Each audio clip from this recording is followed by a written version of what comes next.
재정적인 돌파구를 열어달라고 간절히 기도해 본 적 있으시죠? 작정하고 금식도 해보고 11조도 꼬박꼬박 내고 심지어 지갑에 손을 얹고 안수기도까지 했는데도 통장 잔고는 그 배로인 경험 말이에요. 그런데 참 이상하죠.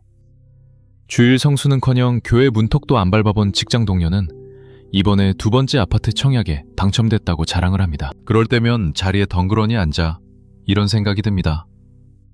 하나님, 제가 뭘 잘못하고 있는 걸까요?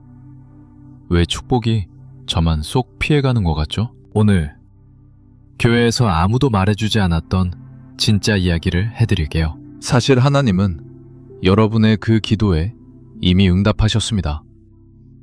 잠언에서 응답하셨고 창세기에서 응답하셨으며 예수님의 입술을 통해 직접 응답하셨죠. 불을 일구는 완벽한 설계도는 지금 여러분 침대 머리맡에 놓인 그 성경책 안에 고스란히 담겨 있습니다. 단지 우리가 그것을 재정 지침서로 읽어본 적이 없을 뿐이에요. 헌금을 많이 매면 하나님이 복 주실 거라는 그런 뻔한 이야기를 하려는 게 아닙니다. 물론 그것도 사실이지만 그건 첫 페이지에 불과해요. 여러분이 아직 넘겨보지 않은 수많은 페이지들이 남아 있습니다. 수백만 원으로 시작하든 아니면 당장 수중에 단돈 10,000원 한 장 없든 상관없이 누구에게나 통하는 아주 현실적이고 엄격하며 단계적인 행동 지침들 말이죠. 그러니 만약 여러분이 교회에서 기도는 제일 많이 하면서 정작 지갑은 제일 얇은 현실에 지치셨다면 오늘 제 이야기에 귀를 기울여 주세요. 하나님이 하라고 하신 것을 여러분이 아직 시작하지 않았을 뿐이니까요. 성경에는 돈과 관련된 언급이 무려 2300번이나 나옵니다. 믿음이나 기도에 대한 구절을 다 합친 것보다 훨씬 많은 숫자예요. 하나님은 결코 돈에 대해 모호하게 말씀하지 않으셨습니다. 우리가 부를 맹목적으로 쫓거나 우상으로 숭배하기를 원치 않으셨지만 동시에 부의 원리를 정확히 이해하기를 원하셨죠. 그래서 단계별로 페이지마다 아주 구체적인 시스템을 주셨습니다. 대부분의 그리스도인들은 이 성경이 온 우주의 창조주께서 직접 쓰신 완벽한 재정 매뉴얼이라는 사실을 깨닫지 못한 채 살아갑니다. 자, 이제 성경이 말하는 부의 축적 단계를 하나씩 짚어보겠습니다. 믿음으로 선포하면 다 부자가 된다는 식의 기복신앙이 아닙니다. 이것은 수백만 원이 있든 빈털털이든 반드시 작동하는 성경 속 엄격한 행동 지침들입니다. 첫 번째 단계, 무기를 휘두르기 전에 먼저 나를 날카롭게 가세요. 잠언 22장 29절은 이렇게 말씀합니다. 내가 자기의 일에 능숙한 사람을 보았느냐? 이러한 사람은 왕 앞에 설 것이요 천한 자 앞에 서지 아니하리라. 하나님께서 이스라엘 백성에게 불을 허락하시기 전에 먼저 부살렐이라는 사람에게 기술을 주셨습니다. 출애굽기 31장을 보면 성령께서 그 사람에게 임하셨을 때 예언의 은사나 방언을 주신 게 아니었어요. 정교한 기술과 뛰어난 손재주, 그리고 지식을 부어주셨죠. 성경에서 성령이 사람에게 충만하게 임한 첫 번째 사건은 놀랍게도 일을 위해서였습니다. 시작할 때 거창한 자본금은 필요 없습니다. 여러분에게 필요한 건 능력을 키우는 거예요. 지금 이 영상을 보고 계신 분들 중 가장 통장 잔고가 없는 분조차도 청년 창업 배출보다 훨씬 더 가치 있는 것을 가지고 계십니다. 바로 배울 수 있는 시간이죠. 기술은 돈이 들지 않는 씨앗과 같습니다. 하지만 일단 그 씨앗이 자라나면 사람들은 그 열매를 사기 위해 기꺼이 지갑을 엽니다. 내일도 아니고 바로 오늘 밤에 당장 시작하세요. 시장에서 돈을 지불할 만한 기술을 딱 하나만 고르세요. 글쓰기, 디자인, 코딩, 목공, 요리, 영상 편집, 옷수선 등 여러분의 손이 배울 수 있는 것이라면 무엇이든 좋습니다. 유튜브에 무료 강의가 넘쳐나고 도서관에 가면 수많은 책을 공짜로 빌릴 수 있습니다. 정부에서 지원하는 무료 교육도 많죠. 핑계댈 수 없습니다. 지금 여러분의 도끼날은 너무 무뎌져 있어요. 전도서 10장 10절은 철 연장이 무뎌졌는데도 나를 갈지 아니하면 힘이 더 드느니라 라고 경고합니다. 도구의 날을 갈지 않았기 때문에 남들보다 2배로 고생하고 있는 겁니다. 이것부터 고치셔야 합니다. 두 번째 단계, 자리에서 일어나 개미처럼 일하세요. 잠언 6장 6절에서 8절입니다. 게으른 자여, 개미에게 가서 그가 하는 것을 보고 지혜를 얻으라. 개미는 두령도 없고 감독자도 없고 통치자도 없으되 먹을 것을 여름 동안에 예비하며 추수 때에 양식을 모으느니라. 두령도 없고 감독자도 없고 통치자도 없습니다.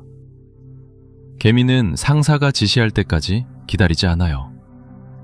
동기부여가 될 때까지 미루지도 않고 누군가 예언 기도를 해줄 때까지 가만히 있지도 않습니다.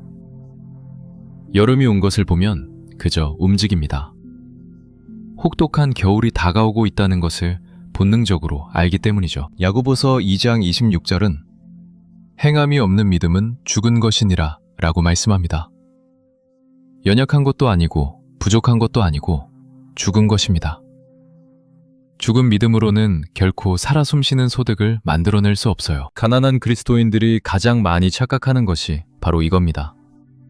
그들은 자신의 게으름을 영적으로 포장합니다. 하나님의 때를 기다리고 있어요 라고 말하죠. 아니요. 하나님이 오히려 여러분을 기다리고 계십니다. 열왕기하 4장에 나오는 과부는 빚더미에 짓눌려 있었습니다. 빚쟁이들이 두 아들을 정으로 끌고 가려 했죠. 그녀가 엘리사 선지자에게 울부짖었을 때 하나님의 기적이 일어나기 위해 무엇이 필요했는지 아시나요? 그녀는 직접 동네를 돌며 빈 그릇을 빌려와야 했습니다. 자기 손으로 직접 기름을 부어야 했고 그 기름을 직접 내다 팔아야 했어요. 하나님이 기름을 곱절로 늘려주셨지만 움직인 건 그녀 자신이었습니다. 그리고 정말 소름 돋는 사실이 하나 있습니다. 기름은 그녀가 준비한 빈 그릇이 다 찼을 때 정확히 그 순간에 멈췄습니다. 그녀의 준비와 수고가 기적의 크기를 결정했던 겁니다. 여러분의 노력은 믿음의 반대말이 아닙니다.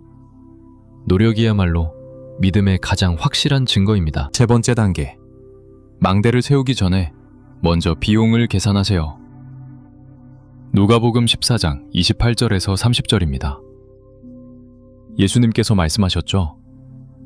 너희 중에 누가 망대를 세우고자 할진대 자기의 가진 것이 준공하기까지의 족할는지 먼저 앉아 그 비용을 계산하지 아니하겠느냐. 예수님께서 우리에게 가계부를 쓰라고, 예산을 세우라고 직접 말씀하신 겁니다.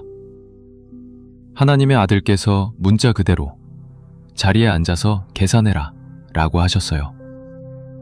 먼저 기도부터 하라고 하지 않으셨습니다. 숫자를 세고 계산하고 계획을 세우라고 하셨죠. 요셉이 7년의 대기근으로부터 애굽을 구원할 때 단순히 기도만 한 게 아닙니다. 그는 국가 전체를 아우르는 20% 저축 계획을 철저하게 실행했습니다. 창세기 41장의 이야기죠.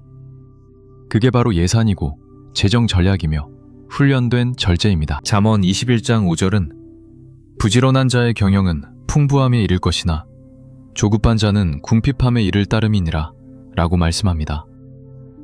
지금 수중에 있는 작은 돈도 관리하지 못하면서 어떻게 수십억 원을 관리할 수 있겠습니까?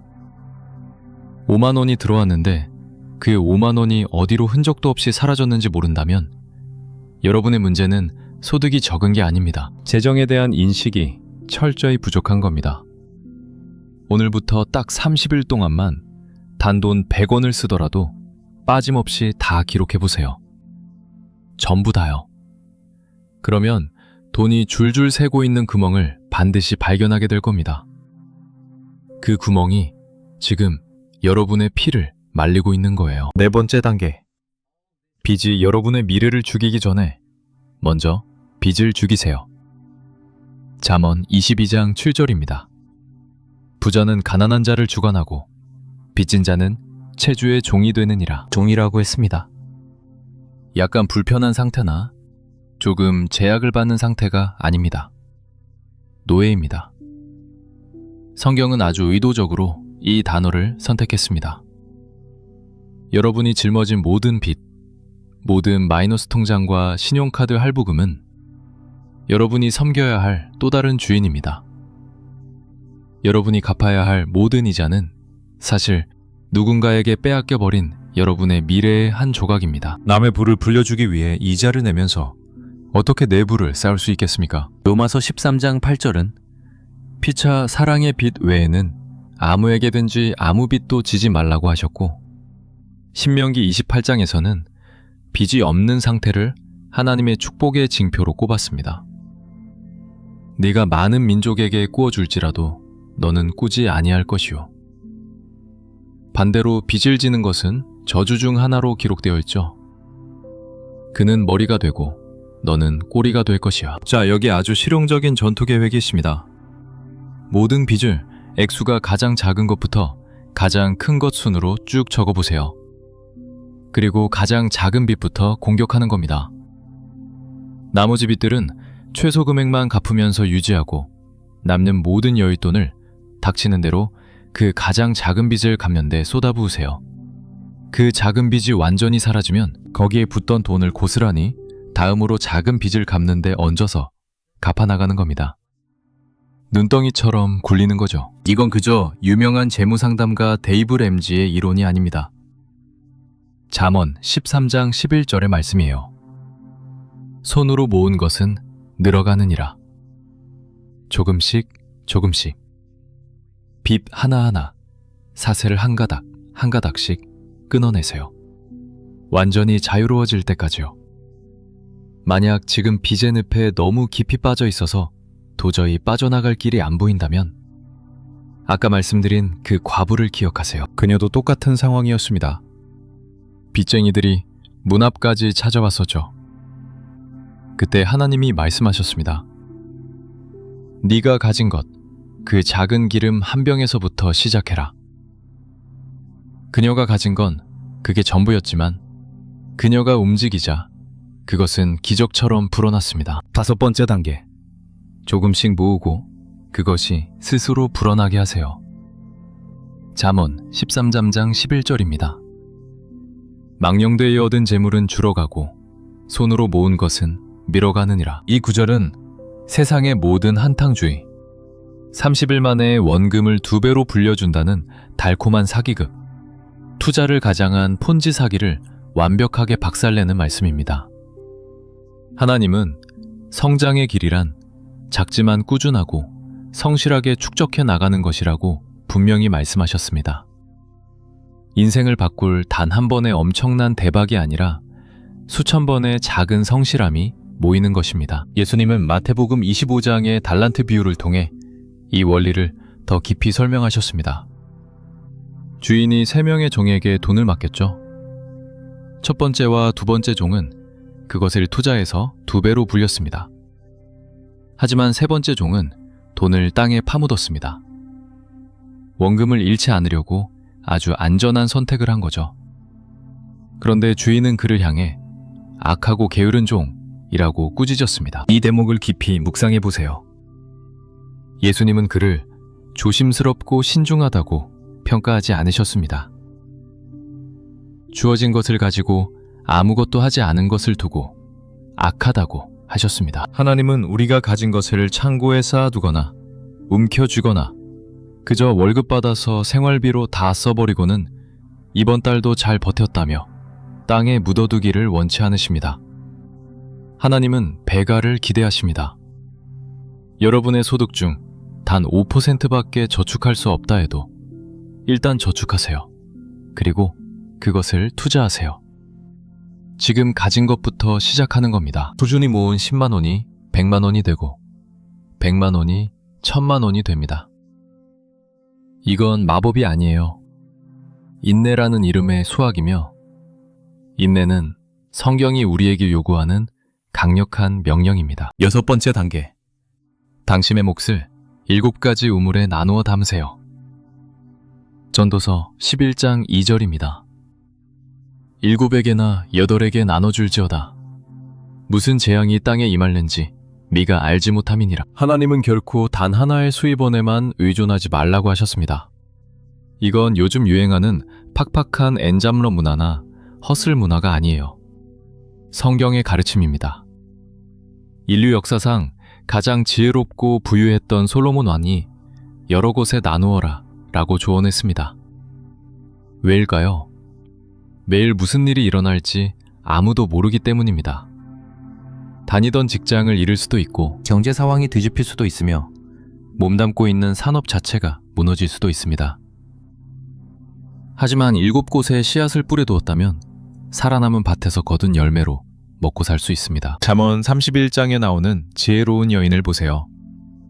그녀는 부동산 투자를 했습니다. 밭을 살펴보고 샀죠. 농업도 경영했습니다. 번 돈으로 포도원을 읽었어요.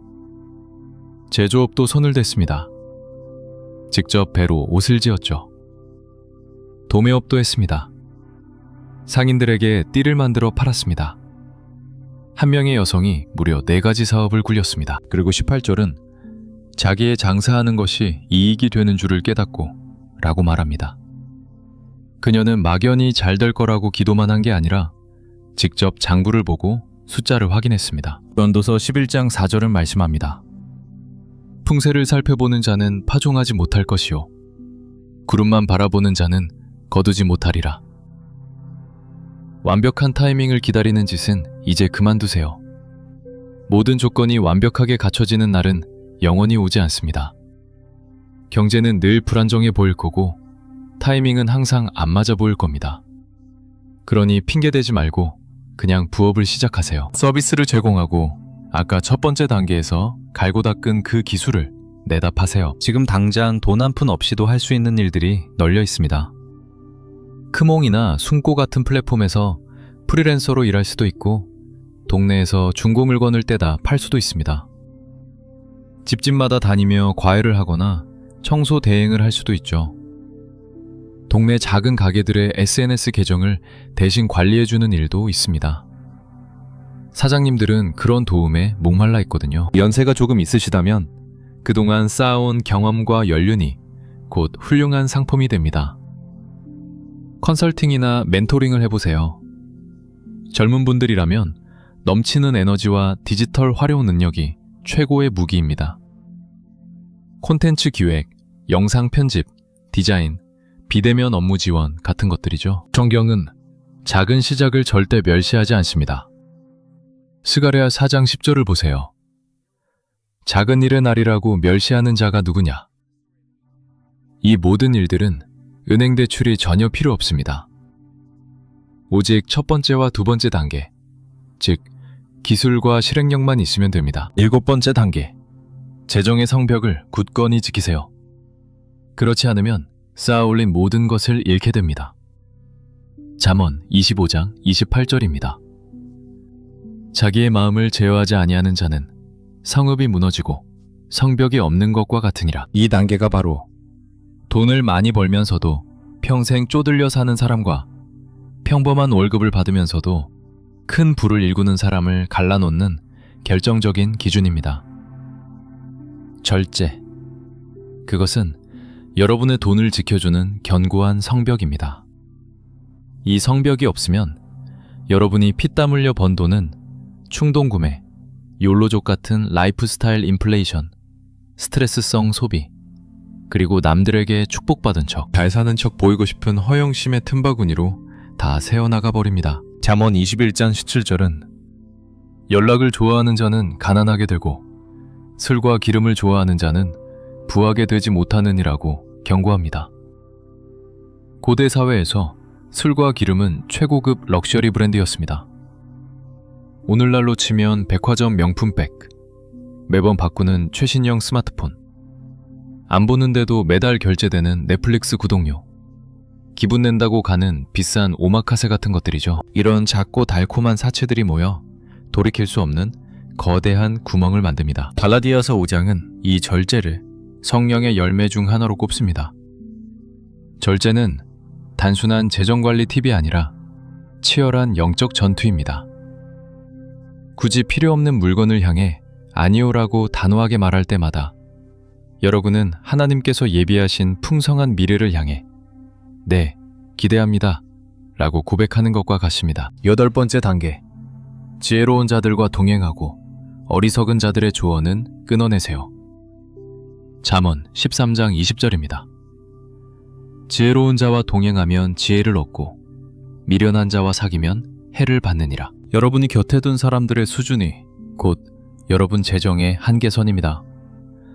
여러분 주변에 있는 사람들이 늘 돈에 쪼들리고 세상에 불만만 가득하다면 여러분도 그 가난하고 꼬인 사고방식을 그대로 흡수하게 될 겁니다. 그 사람들이 나빠서가 아니에요. 환경이 사람의 행동을 지배하기 때문입니다. 잠언 15장 22절은 의논이 없으면 경연이 무너지고 지략가가 많으면 경영이 성립하느니라고 말씀하죠. 여러분에게는 멘토가 필요합니다. 뜬구름 잡는 동기부여 강사 말고 진짜 멘토요. 여러분이 가려는 그 험난한 길을 먼저 걸어봤고 어디에 웅덩이가 파여 있는지 정확히 짚어줄 수 있는 사람 말입니다. 정말 다행인 건 이런 멘토를 만나는데 꼭 돈이 드는 건 아니라는 사실이에요. 재정적으로 성장하고 싶은 그리스도인들을 위한 훌륭한 무료 자료들이 차고 넘칩니다. 베이블 MG의 팟캐스트나 유튜브 채널을 보면 성경적 재정 관리에 대한 수천 시간 분량의 강의가 전부 무료입니다. 4억 원이 넘는 빚을 청산하고 40살에 10억 원을 기부한 밥 로티치 부부의 시드타임 팟캐스트나 블로그도 있죠. 우리나라에도 소상공인 시장진흥공단이나 청년 창업지원센터 같은 곳에서 전문가들의 멘토링을 무료로 연결해 줍니다. 어쩌면 여러분이 출석하는 교회 안에도 여러분이 한 번도 물어보지 않아서 그렇지 훌륭한 재정 교육 프로그램이나 좋은 멘토 집사님들이 계실지도 모릅니다. 잠언 27장 17절 말씀처럼 철이 철을 날카롭게 하는 것 같이 사람이 그의 친구의 얼굴을 빛나게 합니다. 그런 사람을 찾아내세요. 끊임없이 질문하세요. 내 말은 줄이고 그들의 조언에 귀를 기울이세요. 그리고 배운 것을 삶에 적용하세요. 멘토의 도움을 받은 사업이 그렇지 않은 사업보다 생존율이 2배나 높다는 건 단순한 의견이 아니라 증명된 통계입니다. 마지막 9번째 단계, 깨끗한 손으로 성벽을 쌓으세요. 그렇지 않으면 모든 것이 무너져 내릴 겁니다. 잠언 11장 1절입니다. 속이는 저울은 여호와께서 미워하시나 공평한 주는 그가 기뻐하시느니라. 하나님은 미워하신다는 아주 강렬한 단어를 쓰셨습니다. 이건 히브리어로 우상 숭배를 책망할 때 쓰는 단어와 똑같습니다. 하나님은 정직하지 못한 비즈니스 꼼수를 거짓 신을 숭배하는 것과 같은 무게의 죄로 여기십니다.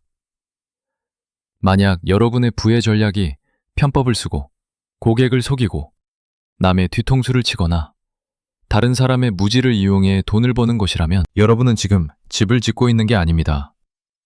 금방이라도 무너질 모래성을 쌓고 있는 거예요. 잠언 13장 11절에서 이미 결론을 말씀드렸죠. 망령되이 얻은 재물은 줄어가고 하지만 조금씩 정직하게 끈기 있게 성실하게 모은 돈은 반드시 불어납니다. 여러분의 평판과 신용은 당장의 매출보다 훨씬 더 가치 있는 자산입니다. 잠언 22장 1절은 많은 재물보다 명예를 택할 것이요 라고 말씀합니다. 깨끗하게 벌고 정직하게 쌓아 올리세요. 훗날 여러분의 손주들 앞에서도 한 점 부끄럼 없는 당당한 유산을 만드세요. 잠언 13장 22절에 선임은 그 산업을 자자손손에게 끼쳐도 라고 기록되어 있습니다. 부는 세대를 이어가는 것이고 그러기 위해서는 반드시 온전한 정직함이 뒷받침되어야 합니다. 자, 이제 여러분의 눈을 보며 진심으로 말씀드리고 싶습니다. 지금까지 교회 예배당 의자에 앉아 재정의 돌파구를 열어달라고 눈물로 기도하면서도 왜 나에게만 축복이 떨어지지 않나 원망하셨나요? 그것은 하나님이 여러분을 무시해서가 아닙니다. 하나님은 막연한 소원에 보상하시는 분이 아니라 행동하는 순종에 보상하시는 분이기 때문입니다. 신명기 8장 18절을 기억하세요. 내 하나님 여호와를 기억하라. 그가 내게 재물 얻을 능력을 주셨습니다. 하나님은 우리에게 뚝딱 재물을 주겠다고 하지 않으셨습니다. 재물을 얻을 수 있는 능력과 재능, 힘을 주겠다고 하셨죠. 그것을 사용하는 것은 온전히 우리의 몫입니다. 씨앗은 이미 여러분 손에 쥐어져 있습니다. 비옥한 땅도 여러분 눈앞에 펼쳐져 있고요. 하나님은 이미 충분한 비를 내려주셨고 따스한 햇살도 비춰주고 계십니다. 하지만 그 씨앗을 땅에 심는 일만큼은 그 누구도 대신해 줄 수 없습니다. 여러분은 결코 저주받지 않았습니다. 하나님이 잊으신 것도 아닙니다. 여러분의 운명은 평생 쪼들려 사는 가난이 아닙니다. 단지 완벽한 설계도를 눈앞에 두고도 아직 그 지시대로 움직이지 않았을 뿐입니다. 오늘 밤 당장 시작하세요. 배울 기술을 하나 고르세요. 꼼꼼하게 예산을 세우세요. 가장 작은 빚부터 당장 끊어내세요. 단돈 10,000원이라도 저축을 시작하세요. 무엇이든 작게 실행에 옮기세요. 여러분보다 지혜로운 사람을 찾아가 딱 한 가지만이라도 질문하세요. 그거면 충분합니다. 그저 첫걸음을 떼는 겁니다. 오늘 이 메시지가 여러분의 마음을 깊이 두드렸다면, 영혼 깊은 곳에서 무언가 꿈틀거리는 변화를 느끼셨다면 제게 부탁 하나만 들어주세요. 그냥 영상만 보고 스크롤을 내리지 마시고 이 영상에 좋아요를 눌러주세요. 그래야 재정적인 고통 속에서 이 진리를 애타게 찾고 있는 더 많은 믿음의 동역자들이 이 영상을 발견할 수 있습니다. 수년째 재정의 돌파구를 위해 기도만 하고 있는 친구가 있다면 성경 말씀을 이렇게 현실적으로 풀어준 이 영상을 꼭 공유해 주세요. 그리고 바이블 플레임 채널을 구독해 주세요. 우리는 듣기 좋은 말로 여러분의 귀를 간지럽히려고 이 자리에 있는 게 아닙니다.